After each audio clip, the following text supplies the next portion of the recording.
오늘의 사연 시작하겠습니다. 제가 예전부터 친하게 지냈던 언니가 한 명 있습니다. 지금은 연락을 안 하는 사이지만 그때의 일이 떠올라 이렇게 사연 한번 보내봅니다. 언니는 회사에서 같이 일을 하면서 알게 되었는데 업무 특성상 언니랑 제가 같은 시간대에 일을 하면서 자주 마주치게 되었어요. 서로 얼굴 좀 트고 지내다가 이런저런 이야기를 나누며 친해졌는데 말도 잘 통하고 성격이 맞아서 출근해서는 항상 붙어 다니는 사이가 되었고 그러면서 엄청 친해지게 되었습니다. 하도 친하게 지내다 보니 회사에서도 둘이 친자매냐는 이야기를 들을 때도 있었어요. 사람들은 서로 다른 두 사람이 그렇게 붙어 다니니 참 신기해했습니다. 언니는 저보다 3살이나 많았지만 키도 작고 덩치가 작아 아담하고 귀여운 스타일이었고 저는 제 스스로 말하기는 그렇지만 수영장 같은 데 가면 지나가는 남자들 10명 중에 9명은 저에게 시선을 떼지 못해 지나가다가 고개가 돌아갈 정도였고 저도 그런 제 자신에게 자부심이 있는 편이었어요. 거기에 저보다 3살 많은 언니지만 얼굴이 동안이라서 사람들은 제가 더 연상으로 착각할 정도였습니다. 언니와 제가 다른 게 있다면 언니는 애인이 있었고 저는 없었다는 거예요. 퇴근 시간만 되면 회사 앞까지 찾아와 언니를 데리러 왔는데 그럴 때면 저도 같이 껴서 언니 애인의 차를 얻어 타서 집에 돌아가는가 하면 가끔은 두 사람이 데이트를 할 때도 같이 껴서 시간을 보내거나 했습니다. 아무튼 언젠가 쉬는 시간에 회사에서 언니와 이런저런 대화를 나누고 있었는데 언니가 오빠와 결혼을 하고 싶은데 몇 가지 고민거리가 있다고 저한테 털어놓더라고요. 그중에 가장 큰 고민이라는 게 오빠가 자기한테뿐만 아니라 다른 여자들한테도 너무 친절해서 오해를 자주 사는 편이라고 하는데 언니는 그게 혹시 오빠의 바람기와 연관이 있지 않을까 걱정을 했습니다. 그도 그럴 수도 있다고 생각한 게 제가 볼 때도 언니의 애인인 오빠는 키도 크고 얼굴도 요즘 여자들이 좋아하는 남자다운 얼굴이에요. 거기에 취미로 헬스까지 다녀서 덩치까지 좋으니 남자 경험이 조금 있는 제가 보기에는 오빠한테 여자가 끊이지 않을 인상을 받았었거든요. 그런데 언니와 자주 수다를 떨면서 언니가 비슷한 식의 고민을 몇 번 말한 적이 있는데 계속 같은 이유로 스트레스를 받고 있는 것 같았습니다. 솔직한 마음에 오빠가 여자가 많을 상이기는 하다고 대답해주고 싶었지만 언니를 안심시켜주려고 절대 오빠는 그럴 사람이 아닐 것이라고. 그러니까 괜한 걸로 스트레스 받지 말라고 몇 번을 말해줬어요. 언니는 제 대답에도 확신을 갖지 못하고 그래도 혹시, 어쩌면 혹시 하면서 그 생각을 떨치지 못하는 것처럼 보이더라고요. 보다 못한 제가 무슨 생각을 가지고 그런 말을 꺼낸 건지는 잘 모르겠지만 언니한테 제안을 하나 했습니다. 언니만 괜찮으면 내가 오빠한테 한번 들이대 보겠다고요. 제 미모에 안 넘어간 남자가 없다고 소위들 말하는 미인계를 쓰겠다고 했습니다. 오빠가 언니를 진정으로 생각하면 언니와 저의 관계를 생각해서라도 저를 멀리하거나 그 사실을 언니에게 알릴 거고 오빠가 실제로 바람기가 있는 사람이다 하면 저한테 추근덕 될 것이 뻔하니 그렇게 되면 언니에게 곧바로 말해주겠다고요. 사실 저도 반 장난삼아 꺼낸 말이었습니다. 아무리 그래도 그렇지 언니의 애인을 유혹하다니요. 그런데 언니는 제 제안이 마음에 들었는지 진짜 그래줄 수 있냐고 재차 확인을 하더라고요.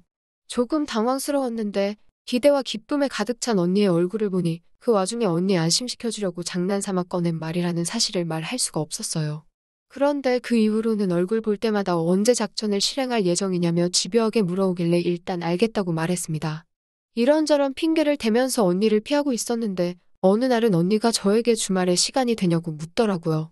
이미 애인한테는 말해놨다고 그러니 빨리 그때 말한 그거 좀 실행에 옮기자고 보채기 시작했습니다. 처음에는 엄청 곤란했는데 제가 먼저 말을 꺼냈기도 하고 이왕 하기로 한 거 빨리 끝내버리는 게 저도 마음의 짐을 덜겠다는 생각이 들어서 그날 약속 장소에서 구체적으로 어떻게 작전을 실행할 것인가 언니와 계획을 짜기 시작했습니다. 처음에는 부담스러웠는데 계획을 짜고 있으니 무슨 영화 찍는 것 같아 재밌어서 즐기면서 했네요. 드디어 저도 언니도 기다리던 약속 당일이 되었고 저도 한껏 제 장점을 부각시키는 복장을 하고 약속 장소로 향했습니다. 괜히 맡은 바 역할에 몰입한 나머지 아침 일찍 일어나서 미용실에 가서 머리도 하고 비싼 메이크업도 따로 받았어요. 그리고 어깨까지 훤히 드러나는 원피스 차림을 하고 나갔습니다. 정말 여차하면 언니한테서 오빠를 뺏어버리겠다는 각오를 하고 나갔어요. 그런데 너무 힘을 주느라 그랬나 약속 장소에 시간을 못 지켜서 조금 늦게 도착을 하게 되었네요. 언니랑 그렇게 작전을 세우고 연습을 했는데 막상 실제로 하려니 너무 떨리더라고요. 언제 시작을 해야 하나 타이밍도 못 잡고 우물쭈물 하다가 술자리가 끝나버렸습니다. 언니가 조금 실망한 듯 보였는데 제가 기지를 발휘해서 술자리를 노래방으로 이차를 가도록 만들었습니다. 노래방이라면 공개된 장소인 술집보다 좀 더 닫힌 공간이고 언니도 화장실을 간다는 핑계로 자리를 비우는데 어려움이 없으니 오히려 좋은 선택지가 된다고 생각했어요. 셋이 노래방에 들어오고 각자 노래 한두 곡씩 하다가 언니가 예정대로 화장실에 다녀온다며 자리를 비웠습니다. 언니가 없으니까 오빠도 제가 어색했는지 예약해놓은 노래들을 부르지 못하고 전부 취소하고서는 노래방 책자만 뒤적거리고 있더라고요. 그리고 저는 때는 이때다 싶어서 테이블을 경계로 마주 앉아 있던 오빠 옆으로 바싹 다가가 앉았습니다.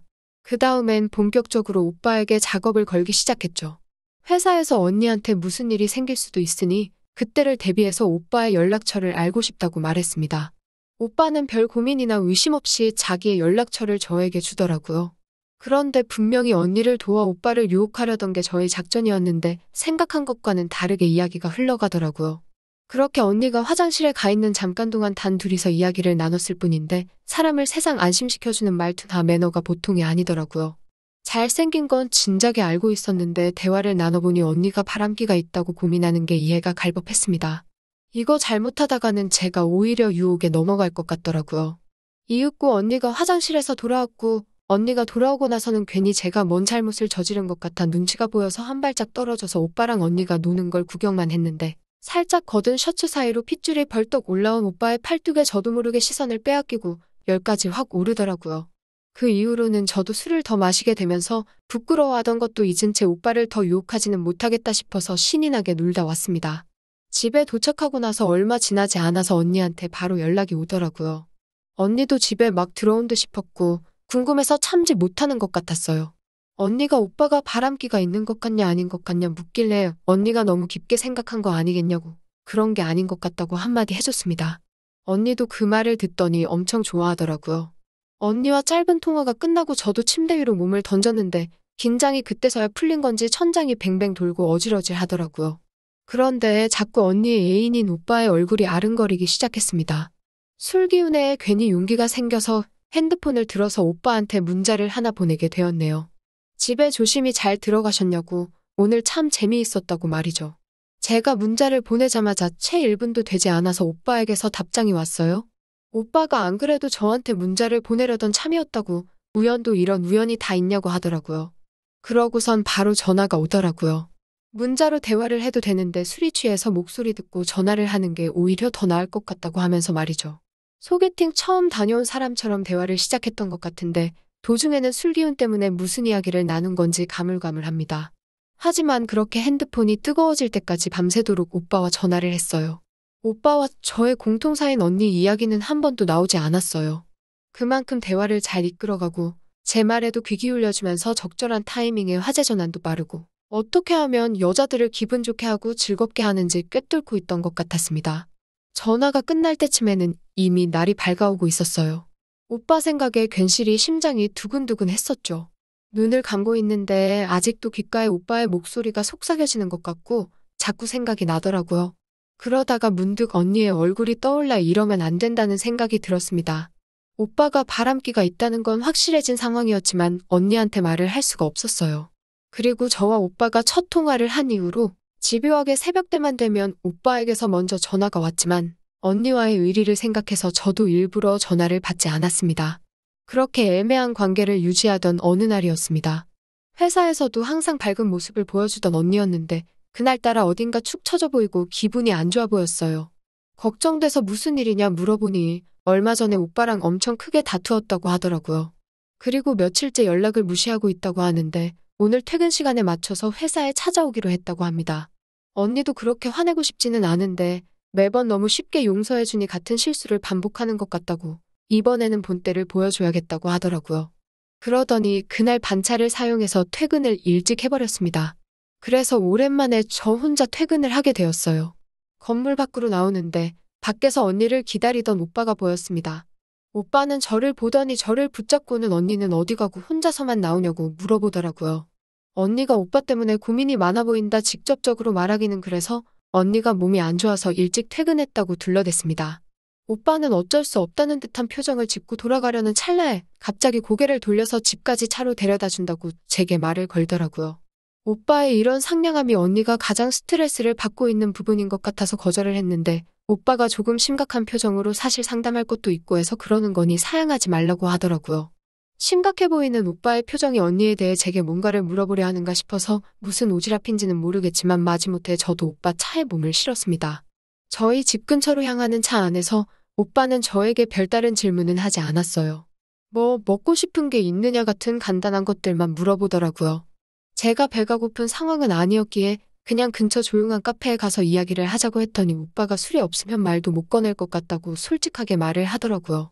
그래서 저희 집 근처에 도착해서 아파트 단지에서 그렇게 멀지 않은 호프집으로 향했습니다. 저는 오빠가 언니에 대해서 고민이 있다기에 언니가 요즘 무슨 일로 스트레스를 받고 싶어 하는지 알고 싶은 줄 알았는데 그게 아니었습니다.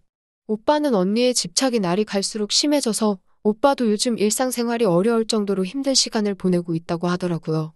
언니가 문자를 보냈는데 답장이 1분이라도 늦으면 바로 전화를 하고 전화를 받으면 괜히 의심이 간다는 듯이 이야기를 하면서 영상통화를 곧바로 건다고 하더라고요. 오빠가 회사에 있건 사적인 일로 중요한 자리건 간에 영상통화를 했을 때 받지 못하는 상황이더라도 언니는 그런 부분을 하나도 이해해주지 않고 그렇게 화만 낸다고 했어요. 다른 건 몰라도 회사에서 일하는 시간만큼은 서로 존중해주는 게 어떻겠냐 오빠가 제안을 했지만 언니가 오히려 그 말에 더 화를 냈다고 하더라고요. 뭐가 찔리는 구석이 있는 거 아니냐며 아주 난리를 쳤다고 하네요. 그런 부분에 대해서 그게 언니의 성격이기 때문에 제가 딱히 오빠에게 해줄 조언은 없었습니다. 하지만 하나 확실한 건 언니가 오빠를 그만큼 많이 좋아하기 때문에 그러는 거 아니겠냐고. 다른 사람도 아니고 바로 옆에서 언니를 지켜보는 제가 하는 이야기니 그것만큼은 거짓이 아닐 거라고 말해줬어요. 언니한테는 오빠가 세상에서 제일 멋지고 너무나도 사랑하기 때문에 그러는 거라고. 오빠도 언니가 그러는 게 부담스럽겠지만 좋은 쪽으로 생각해 조금 이해해주면 어떻겠냐고 말을 해줬습니다. 오빠는 알겠다는 듯 대답을 했지만 고민이 해결된 듯한 대화를 했음에도 술을 멈출 생각이 없어 보였어요. 한 잔 두 잔 술이 더 들어가기 시작하니 언니를 이해한다고는 했지만 그동안 언니와 있던 불만을 제 앞에 하나둘씩 다 말하기 시작했어요. 제가 언니의 대변인이 되어서 설명을 하고 있었지만 해결될 기미는 보이지 않고 괜히 술자리만 길어지고 있으니 이만 들어가 봐야겠다고 한마디 했어요. 술에 취한 오빠가 그제서야 저를 엄청 잡아뒀다는 걸 깨달은 건지 그제서야 저랑 이야기만 하면 시간 가는 줄 모르겠다고 말하면서 자리에서 일어나더라고요. 잠깐 화장실에 가서 옷매무새도 다듬고 화장도 고치고 나왔는데 오빠는 이미 자리를 비우고 계산대에 가서 우리가 같이 마신 술을 계산하고 있었습니다. 항상 밝고 얼굴에 미소가 사라진 적이 없는 사람인데 그날따라 어깨도 처져 보이고 표정은 어두운 게 저도 모르게 자꾸 마음이 걸리더라고요. 사실 평소에도 오빠에 대한 마음이 아예 없던 건 아니었는데 왠지 모르게 처져 보이는 오빠가 신경이 쓰여서 그랬는지 정신을 차렸을 땐 이미 오빠의 뒤에 찰싹 달라붙어 버리게 되었습니다. 당황해서 잔뜩 얼어붙어 있는 게 등 뒤에서부터 느껴졌어요. 그때부터는 저나 오빠나 눈에 보이는 게 없었나 봐요. 정신을 차리니 저 혼자 사는 자취방에 저와 오빠 둘만 있었어요. 두 사람 다 공통적으로는 언니를 아끼고 걱정하는 사람들이었지만 그날 제 방 안에서는 언니 생각을 하는 사람은 없었습니다. 술 기운을 핑계로 오로지 남자 대 여자로 만난 두 사람뿐이었어요. 이미 아침이 밝았을 때는 돌이킬 수 없게 된 뒤였습니다. 무슨 생각으로 언니를 배신했는지 아침이 되어서야 후회가 밀려왔어요. 정신을 차린 건 저 혼자만이 아니고 오빠도 마찬가지였습니다. 그 순간만큼은 언니가 중요한 게 아니고 오빠와 제가 서로 사랑을 했다고 생각했는데 오빠는 그때가 되고 나서야 저를 의심하기 시작했어요. 눈치가 전혀 없는 사람이 아니다 보니 그날 제가 오빠한테 전화번호를 먼저 물어본 일부터 그날 밤새 전화통화를 해놓고서는 그 뒤에는 제가 일부러 연락을 피한 것이 다 자기를 애타게 만들려고 했던 거 아니냐 물어보더라고요. 오빠와 그렇게 된 것은 의도한 바는 아니지만 언니와 작당하여 오빠를 떠보려고 했던 걸 정확하게 인지하고 있었습니다. 거기에 그날 이후로 시작된 언니의 광적인 집착이 아무래도 언니가 파놓은 함정이 아니겠냐며 정확한 의심을 하기 시작했어요. 오빠가 의심하고 있는 게 틀린 것이 아니라고 부정하지 않았어요. 저의 대답에 오빠는 많이 화가 난 듯 보였습니다. 다른 걸 다 떠나서 저를 믿었다고요. 그런데 어떻게 그 믿음을 이렇게 이용할 수 있었냐고 말이죠. 하지만 그 순간만큼은 저도 언니를 떠나서 진심이었던 것 같습니다. 거기까지는 사실이지만 내 마음은 그렇지 않다고 제 방 안에 있는 구석구석부터 전날 입고 있던 외투에 제 가방 안쪽까지 활짝 벌려 다 보여줬어요. 이 상황을 녹음할 만한 녹음기도 없다고 이미 이렇게 언니를 저버린 마당에 오빠마저 속일 이유가 뭐가 있겠냐고요. 혹시나 이걸로 오빠가 언니랑 헤어지기라도 한다면 내가 언니 대신이 될 테니 책임져 주겠다고 오빠에게 막무가내로 달려들었어요. 오빠의 바람기를 확인해본다고 언니랑 세운 계획이었지만 그 계획은 결국 오빠와 제가 하나가 되는데 일조하게 되었습니다. 저도 사실 오빠를 처음 봤을 때부터 마음이 조금 있었던 것 같아요. 그날부터 오빠는 언니 몰래 저를 만나기 위해 노력을 해왔지만 여자의 촉이라는 게 정말 무시할 수가 없더라고요. 오빠를 향한 언니의 의심은 결국 저를 향하기 시작했습니다. 회사 앞에서 오빠와 제가 같은 차에 탔다는 직장 동료의 이야기를 들은 거예요. 언니는 고양이에게 생선을 맡겼다고 말하면서 저를 멀리하기 시작했어요. 오빠가 항구해준 덕분에 진짜 오빠와 저 사이에 무슨 일이 있었는지는 들키지 않았지만 그로 인해 오빠를 향한 언니의 의심이 느슨해지기 시작했고 오빠는 결국 언니에게 돌아가더라고요. 언니의 믿음을 저버린 게 제가 먼저니 언니와 멀어지게 된 이 상황을 누구를 탓하거나 하고 싶지는 않습니다. 오빠는 언니를 택하면서 결국 저에게 가끔씩 하던 연락이 끊어지게 되었고 언니와는 자연스럽게 소원하게 되었어요. 저에겐 친언니만큼이나 가까운 사람이었지만 제 잘못이 크니 언니와의 인간관계를 아쉬워하지 않기로 했어요. 어쨌거나 제가 한때 너무나도 사랑했던 두 사람이니 아무쪼록 두 사람이 백년해로 했으면 좋겠습니다. 또 찾아주셔서 감사합니다. 매일 새롭고 흥미로운 사연으로 찾아뵙겠습니다. 구독과 좋아요 잊지 마시고 다음 사연으로 다시 찾아뵙겠습니다. 감사합니다.